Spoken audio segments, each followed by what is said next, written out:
Իշխող հանրապետականը խիստ կասկածում է, որ նախագահ Սերժ Սարգսյանին պաշտոնանկ անելու ընդդիմադիր պատգամավոր Նիկոլ Փաշինյանի նախաձեռնությունը հաջողություն կունենա։ Այս մասին երեկ հանրապետականի գործադիր մարմնի նիստից հետո հայտարարեց Ազգային ժողովի փոխնախագահ հանրապետականի խոսնակ Էդուարդ Շարմազանովը։ Հիշեցնենք, վաղը Փաշինյանը դիմելու է ոչ իշխանական պատգամավորներին Սերժ Սարգսյանին իմպիչմենտի ենթարկելու գործընթաց սկսելու առաջարկով։ Ազատության հետ զրույցում պատգամավորն ասել էր, որ որոշման նախագիծ է պատրաստում, որից հետո դիմելու է ոչ իշխանական ուժերին անհրաժեշտ 44 ստորագրություններ հավաքելու եւ այս հարցը արտահերթ կարգով խորհրդարանի լիագումար նիստում քննարկելու համար։ Ոչ մի բան չի խանգարում, որ իրենք 44 պատգամավոր իրենց ստորագրությունը դնեն փաստաթղթի տակ, հարցը մտնի լիագումար նիստ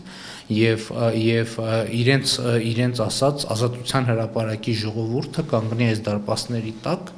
եւ մենք բոլորս միասին պահանջենք Սերժ Սարգսյանի հրաժարականը։ Նշենք, որ Ազգային ժողովի կանոնակարգ օրենքը թույլ է տալիս պատգամավորին որոշման նախագիծը արտահերթ կարգով լիագումար նիստում քննարկման դնել, եթե 24 ժամվա ընթացքում նրան հաջողվի ստանալ գործընկերների 44 ստորագրությունները։ Սակայն նույնիսկ եթե Փաշինյանին հաջողվի այս հարցում ստանալ գործընկերների աջակցությունը, միևնույն է, Սերժ Սարգսյանին իմպիչմենտի ենթարկելու որոշումը խորհրդարանում ընդունելու համար անհրաժեշտ է առնվազն 66 ձայն, ինչը նշանակում է, որ առանց հանրապետական պատգամավորների աջակցության որոշումը չի ընդունվի։ Թերևս հենց այս հանգամանքը հաշվի առնելով հանրապետականի խոսնակը համոզված է, այդ նախաձեռնությունը ոչ մի արդյունք չի ունենալու, ակնարկելով նաև, որ անգամ ոչ իշխանական ուժերն իրենց օրակարգում Սերժ Սարգսյանի պաշտոնանկության հարց չունեն։ Ես շատ խիստ կասկածում եմ, որ այդ գործընթացը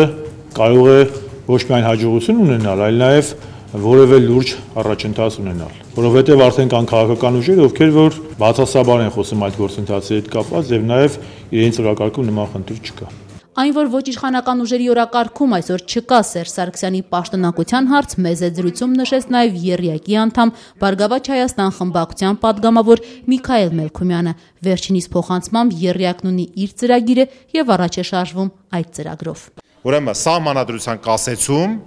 12 կետերի կատարում, ընտրական օրենսգիրք, ուրեմն 100% համամասնական հետընտրական ցուցակների հրապարակում եւ արտահերթ ընտրություններ։ Հիմա տեղավորվում է, թե չի տեղավորվում։ Ես ասում եմ իշխանափոխություն, եկեք ստորագրեք, որ Սերժ Սարգսյանին եք ուզում։ Հիմա տեսեք, կան տեխնիկական խնդիրներ, կան դետալներ, կա տակտիկա, կա ստրատեգիա։ Այդ ամեն ինչը պետք է քայլերով գնա, պետք չի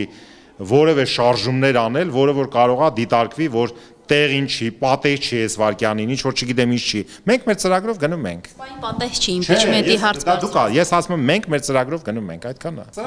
Ծրագիր իրականացնում ենք։ Հիմա դուք ուզում եք որ մենք շեղվենք մեր ծրագրից։ Նշենք, խորհրդարանում ԲՀԿ-ն իր մեծությամբ երկրորդ ուժն է եւ ունի 36 պատգամավոր, այսինքն առանց Բարգավաճ Հայաստանի Սերժ Սարգսյանի պաշտոնանկության հարցը խորհրդարանում անգամ քննարկվել չի կարող։ Դե իսկ ինչ վերաբերում է ոչ իշխանական մյուս ուժերից ժառանգության դիրքորոշմանն, ապա խմբակցության պատգամավոր Թևան Պողոսյանն Ազատությանը փոխանցեց, որ գաղափարը ընդունելի է։ Ժառանգությունը բազմիցս խոսել է համակարգային փոփոխությունների անհրաժեշտության մասին, սակայն իրենք դիրքորոշում կհայտնեն, երբ կծանոթանան Փաշինյանի որոշման նախագծի հիմնավորմանը։